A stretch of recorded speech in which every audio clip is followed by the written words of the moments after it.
हमारे मुख्यमंत्री जी का है। हम सब सौभाग्य, आप बैठकर आप सभी जानते हैं के सिद्धांत को चरितार्थ करने वाले, जन कल्याण और समाज सेवा में अपने आप को समर्पित करने वाले योगी आदित्यनाथ जी।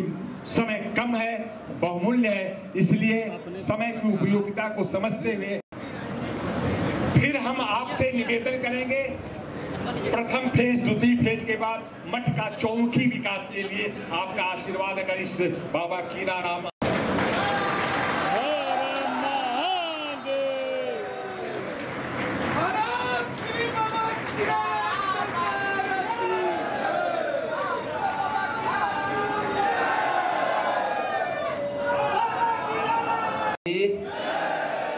भारत माता की, भारत माता की।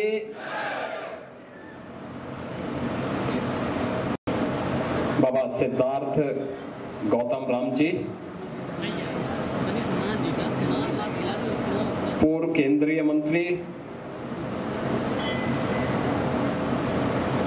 और चंदौली के पूर्व सांसद डॉक्टर महेंद्र नाथ पांडे जी, राज्यसभा की माननीय सांसद श्रीमती दर्शना सिंह जी,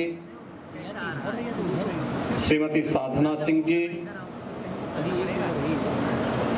माननीय विधायक श्री सुशील सिंह जी, कीनाराम जी के इस अघोर पीठ से जुड़े हुए सभी भक्तगण, श्रद्धालुजन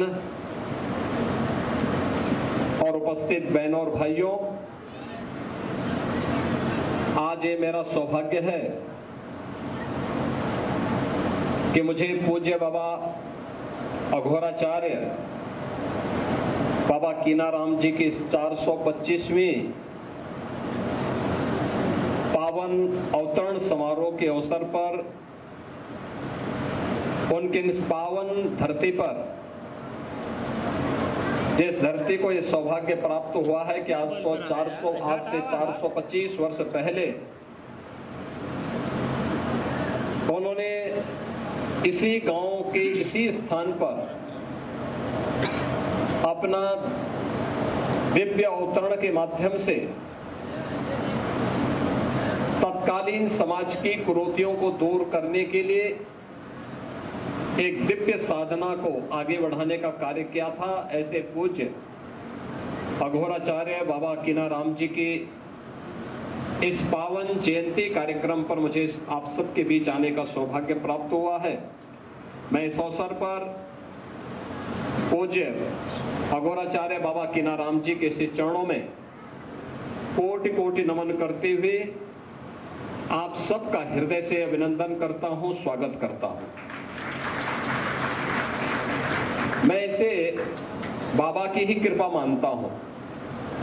मुझे कहां आज सोनभद्र में रहना था, मैं आ गया चंदौली में। यही होता है। और मेरा ये मानना है कि बाबा की कृपा के बगैर संभव नहीं था। लगता है बाबा कुछ और उनको मंजूर था और मुझे यहां चंदौली में यहां आने का आज पुनः सौभाग्य प्राप्त हुआ है। ये सच है, जन्म से ही वे दिव्य विभूति थी। एक कुलीन परिवार में उनका जन्म हुआ। उनकी पूज्य माता जी, उनके पूज्य पिताजी गांव के एक धार्मिक, एक सभ्य परिवार, बड़ी शालीनता के साथ अपना जीवन यापन करने वाले, पूरी श्रद्धा भाव के साथ अपना जीवन यापन करने वाले बाबा विश्वनाथ और मां गंगा के प्रति अगाध श्रद्धा रखने वाले ऐसे कुलीन परिवार में पूज्य बाबा कीनाराम जी का जन्म जरूर हुआ।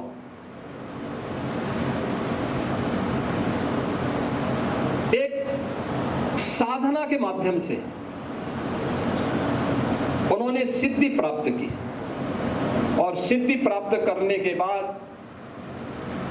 अक्सर होता है जब सिद्धि किसी को प्राप्त होती है या कुछ भी प्राप्त होता है तो वह उसके मद में फिर कुछ नहीं देखता, किसी को नहीं समझता। प्रभुता पाई काई मद नाही, संत तुलसीदास जी ने भी कहा। लेकिन बाबा ने अपनी साधना का उपयोग, इस सिद्धि का उपयोग राष्ट्र के कल्याण के लिए किया, लोक कल्याण के लिए किया।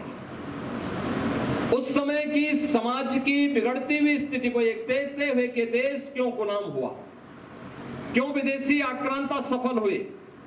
एक तरफ उन्होंने समाज को जोड़ने का काम किया, दलितों को, आदिवासियों को, वनवासियों को, गिरिवासियों को बिना भेदभाव से मुक्त एक ऐसे समाज की स्थापना का अलग जगाया था जो एक अघोराचार्य को ही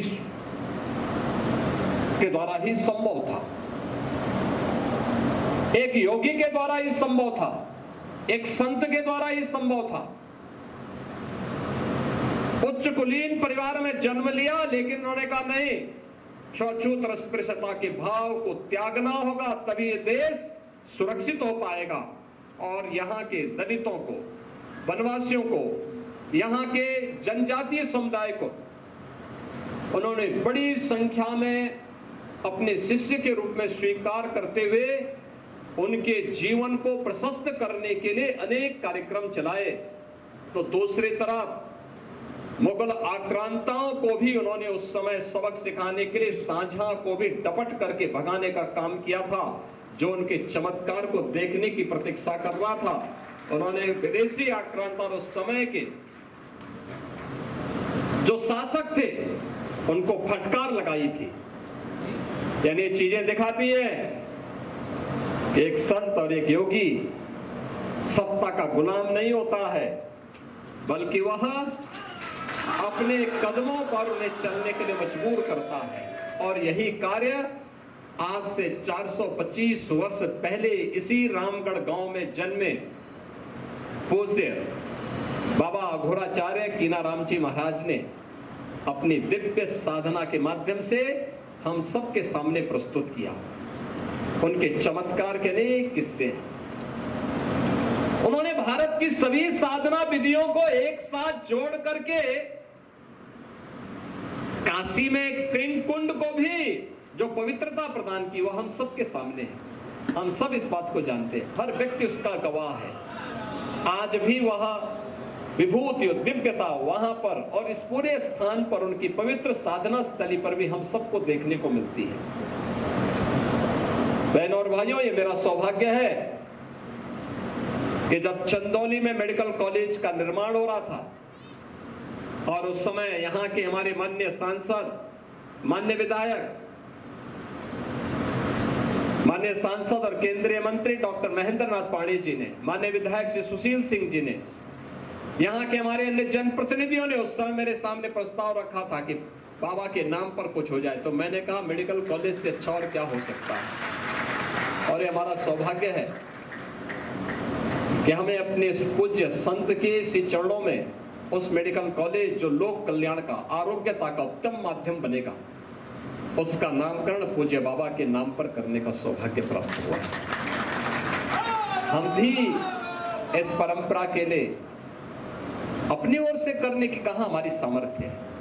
ये तो जो कुछ भी है ये बाबा की ही कृपा है, उन्हीं की विभूति है। और उन्हीं की कृपा से, जो मैंने आपको बताया ना कि आज मेरा कार्यक्रम कहीं और था, लेकिन मैं भटक करके आ गया चंदौली में, यहाँ पर रामगढ़ में।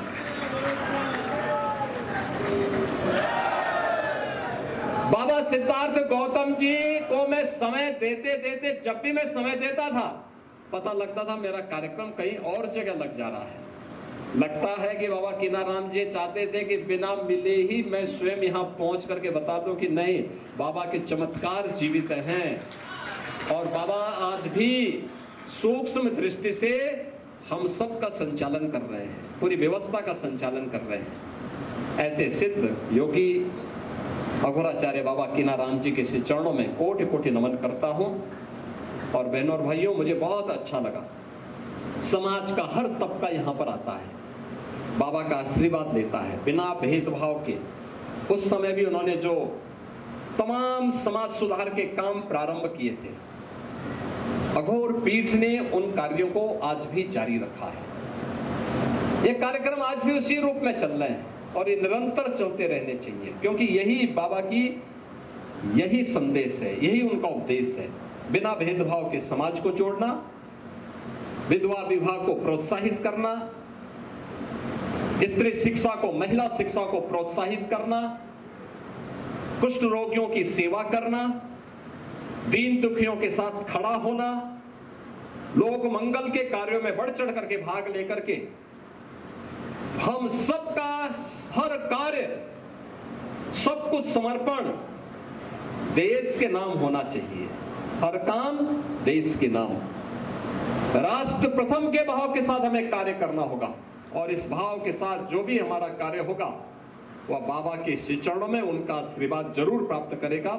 आज के इस अवसर पर मैं इस पीठ के वर्तमान जो पीठाधिपति हैं अघोराचार्य बाबा सिद्धार्थ गौतम राम जी को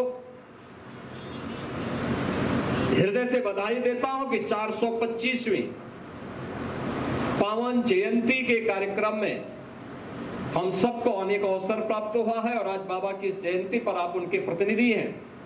आपको मैं इस अवसर पर बधाई देता हूं। आप सबको भी मैं अपनी हृदय से बधाई और शुभकामनाएं देता हूं और विश्वास करता हूं कि बाबा की कृपा इस पूरे क्षेत्र पर, हमारे पूरे काशी क्षेत्र पर इसी प्रकार से बना रहे। इस विश्वास के साथ मैं आप सबको बाबा पावन जयंती पर हृदय से आपका अभिनंदन करता हूं। बाबा के श्री चरणों में नमन करते हुए अपनी वाणी को विराम देता हूं। धन्यवाद। जय हिंद। हर हर